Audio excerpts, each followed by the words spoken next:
Bonjour et bienvenue. Aujourd'hui, on se penche sur un document important, la déclaration de principe signée le 19 juillet 2025 à Doha. C'est un texte entre le gouvernement de la RDC et l'Alliance Fleuve Congo M23. Tout à fait. Et donc, avec la médiation du Qatar, l'objectif c'est de, disons, préparer le terrain pour un accord de paix global. On va essayer d'en extraire l'essentiel. Oui, c'est ça. C'est une étape qui pourrait être significative. Ce document, il liste toute une série d'engagements, de principes. L'idée, c'est de mettre fin au conflit. Alors, regardons un peu ce qui a été convenu, sur le papier en tout cas. D'accord. Commençons peut-être par les principes généraux. On y parle d'unité nationale, d'intégrité territoriale de la RDC, c'est réaffirmé comme socle, Oui, le b.a.-ba, en quelque sorte. et les parties s'engagent à résoudre le conflit pacifiquement, par le dialogue, en renonçant à la force et même à la rhétorique hostile. Qu'est-ce qu'il faut retenir de ça? Ben, au-delà des déclarations d'intention un peu classiques, ce qui est intéressant, c'est la référence au cadre qui existe déjà, Ah oui, comme, celui. comme celui de l'EAC-CADC, par exemple.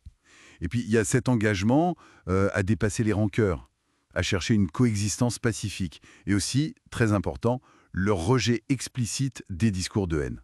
C'est un signal, même si, bon, c'est que la mise en œuvre. C'est toujours le défi, bien sûr. Alors, un point vraiment central, c'est le cessez-le-feu permanent. Hmm. Là, on reconnaît que la paix, la sécurité, la stabilité, c'est indispensable. Donc, engagement à cesser les attaques aériennes, terrestres, le sabotage, la propagande haineuse. Oui, et même toute tentative de modifier les positions par la force. C'est très large. Très large. Et il y a une précision importante. Ça doit s'appliquer à toutes les forces impliquées, pas seulement les signataires directs. Et on prévoit un mécanisme de surveillance conjoint. D'accord? Mais bon, là, c'est la grande question, hein.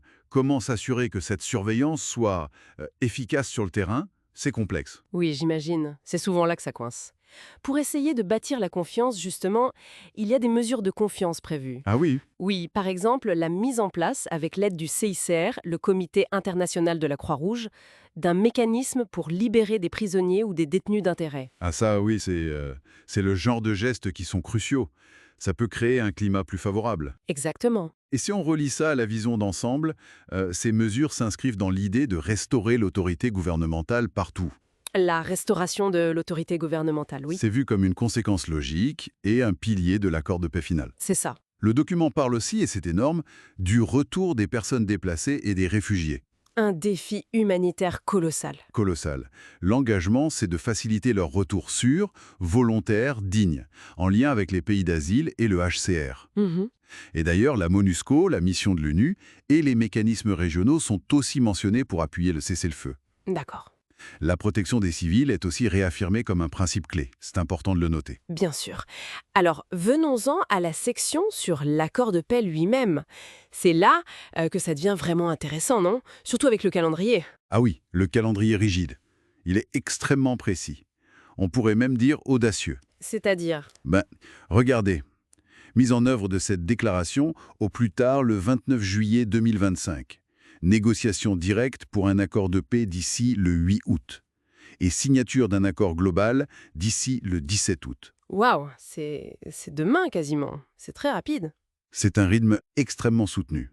Ça montre une volonté d'aller vite, du moins affichée. Et tout ce processus, il s'inscrit dans un contexte plus large, c'est ça? Absolument. Le texte le dit explicitement. Ça s'inscrit dans le cadre de l'accord de paix RDC-Rwanda signé à Washington fin juin 2025. D'accord, donc il y a une interconnexion régionale forte. Exactement. Ça souligne que la solution ne peut être que régionale et interconnectée. D'ailleurs, la déclaration remercie beaucoup le Qatar pour la facilitation et les États-Unis pour leur soutien. Un cadre basé sur des principes clairs, dialogue pacifique, un cessez-le-feu complet, Et surveillé en théorie. et surveillé en théorie, oui, des mesures de confiance comme la libération de prisonniers, le retour des déplacés, et puis la restauration de l'autorité de l'État. Et tout ça encadré par ce calendrier très très serré qui vise un accord final rapide. D'accord.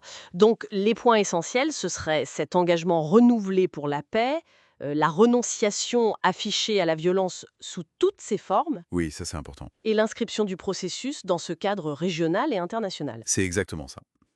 Mais bon, comme toujours dans ce genre de situation, le papier c'est une chose. Mhm. La réalité du terrain, la volonté politique réelle, la mise en œuvre concrète, C'est ça qui sera déterminant pour la suite. Il faut rester prudent. Bien sûr.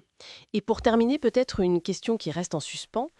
Au-delà des signatures, des engagements à rejeter la haine, comment s'assurer que ces beaux principes se traduisent vraiment par une réconciliation durable sur le terrain? Ouais, Pour les gens, pour les populations affectées, ça c'est peut-être le défi le plus profond, non? absolument. C'est la question fondamentale qui demeure.